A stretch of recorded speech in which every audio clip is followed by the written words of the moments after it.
औज़ुबिल्लाहिमिनश्शैतानिर्रजीम बिस्मिल्लाहिर्रहमानिर्रहीम।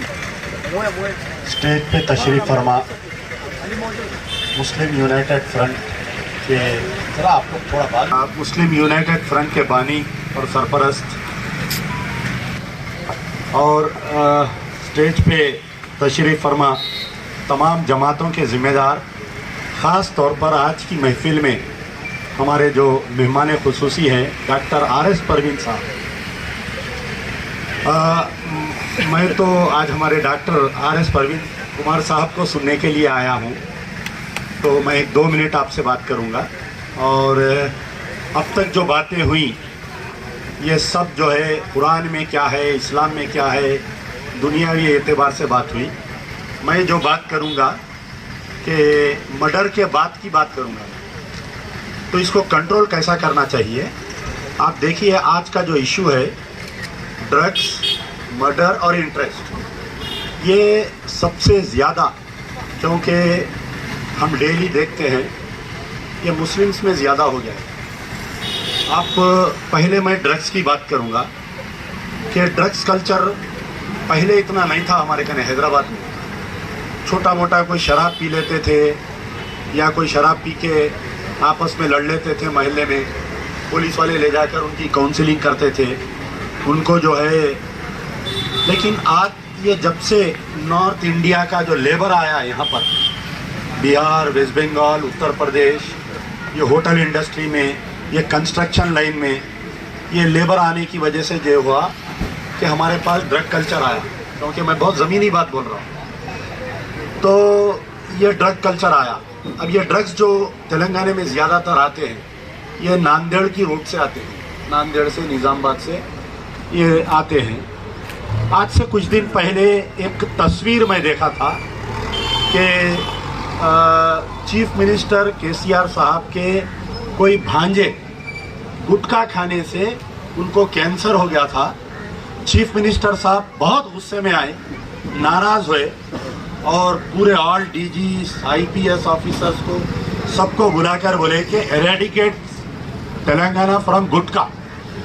बहुत ज़बरदस्त काम हुआ, हम इसका इस्तेमाल करें।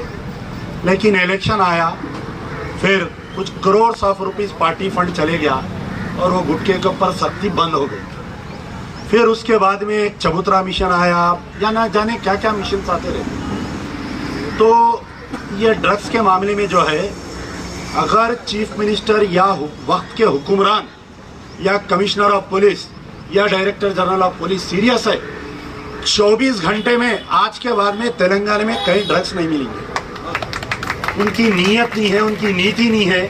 पार्टीज को फंड्स जा रहे हैं, हर पार्टी को फंड्स जा रहे हैं इसके अंदर, पहली चीज।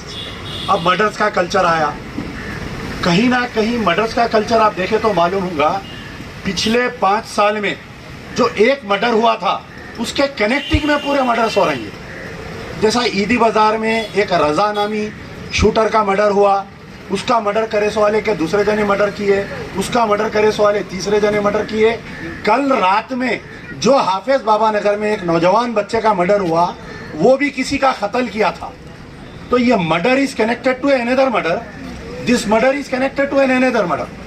अगर वो जो पहला मर्डर किया पुलिस वाले सख्ती करते, 90 दिन के अंदर चार्जशीट डालते, हम हुकूमत पे रोते, हम पुलिस वालों पे रोते, भाई पूरा मर्डर कल्चर आ गया, पुलिस वाले कुछ नहीं कर रही।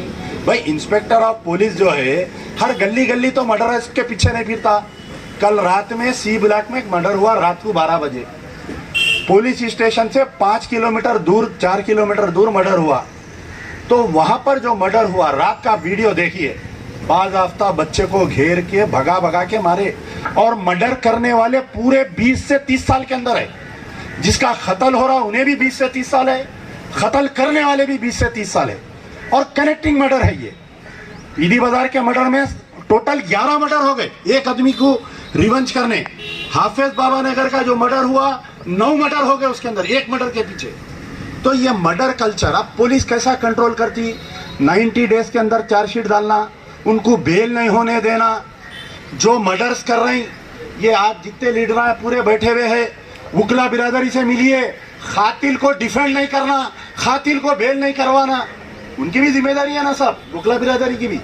तो यहाँ पर जितने लोग हैं, आप सोल्यूशन बोल रहे थे, मैं आपका पॉइंट बोल दिया कि पुलिस वाले 90 डेज के अंदर चार्जशीट डालना, बेल नहीं होने देना, स्पीडी ट्रायल कराना, हर मर्डर का स्पीडी ट्रायल होना, हर मर्डर का स्पीडी ट्रायल होना, समाजी बायकाट होना, उनके घर में कोई बच्ची नहीं देना, उनके घर की कोई बच्ची को शादी नहीं करना, अगर यहाँ तक हो सके तो अगर उनके घर में कोई मर गया तो उनकी नमाज जनाजा नहीं पढ़ाना, उनके साथ ऐसी सख्ती करना चाहिए। जब तक कौम के रहनुमा ये सख्ती नहीं करेंगे, ये मर्डर कल्चर रुकने वाला नहीं है, ड्रग्स कल्चर रुकने वाला नहीं है।